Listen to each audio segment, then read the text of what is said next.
Chers frères et sœurs, le thème choisi cette année pour la semaine de prière pour l'unité des chrétiens est « Jésus dit à la femme, donne-moi à boire », tiré de l'évangile de la rencontre du Christ avec la Samaritaine.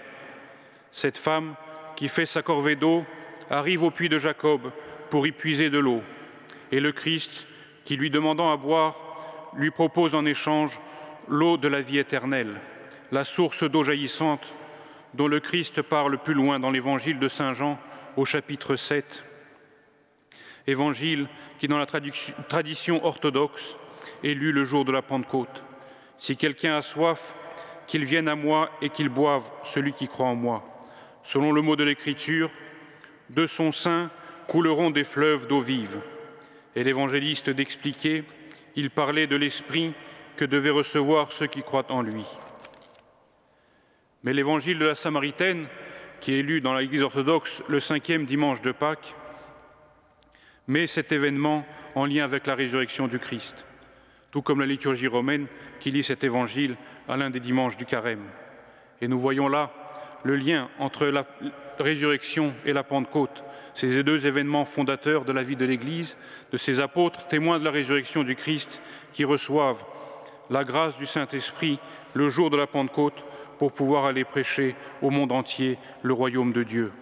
Et c'est là le point commun avec notre lecture d'aujourd'hui, où Pierre, en prière, ne demandant rien à personne, voit apparaître cette vision des aliments et des animaux impurs et que Dieu lui ordonne de manger. Le texte nous dit même, tout perplexe, Pierre était à se demander en lui-même ce que pouvait bien signifier la vision qu'il venait d'avoir, quand justement les hommes envoyés par Corneille, s'étant enquis de la maison de Simon, se présentèrent au portail. Et voilà, Pierre appelé à être témoin du royaume de Dieu au milieu des païens. C'est un moment important dans l'histoire du christianisme, mais c'est un défi qui n'appartient pas seulement au passé. La question de l'évangélisation est de nouveau devenue prégnante dans notre société et nous sentons bien que nous ne pouvons pas nous présenter face au monde avec nos querelles et avec nos divisions.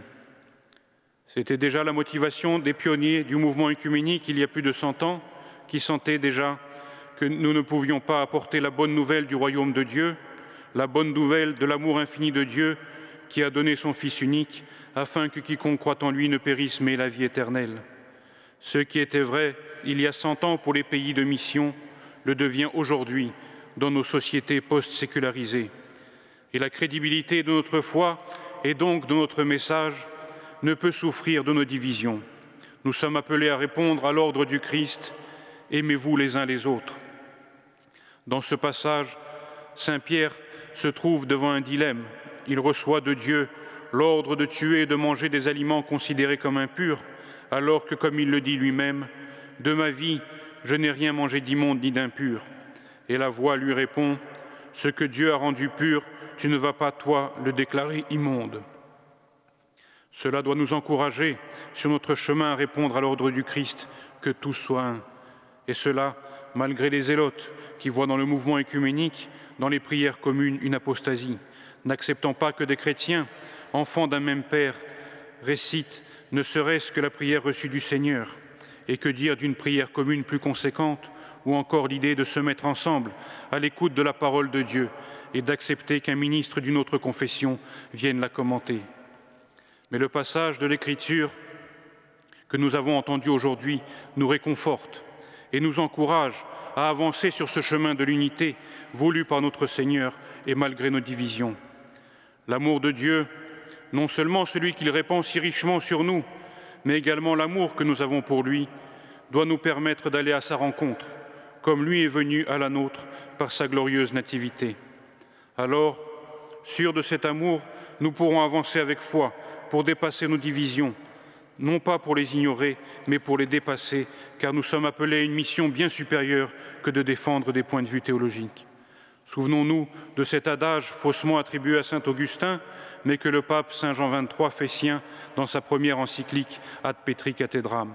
In necessariis unitas, in dubiis libertas, in omnibus caritas. Unité dans les choses nécessaires, liberté dans les choses douteuses, charité en toutes choses. La charité est ce guide parfait qui nous mène à Dieu, comme le dit saint Maxime le Confesseur, dont chez nous, nous célébrons aujourd'hui la mémoire, dans sa lettre 2 à Jean le Cubiculaire. Quel genre de bien l'amour ne possède-t-il pas?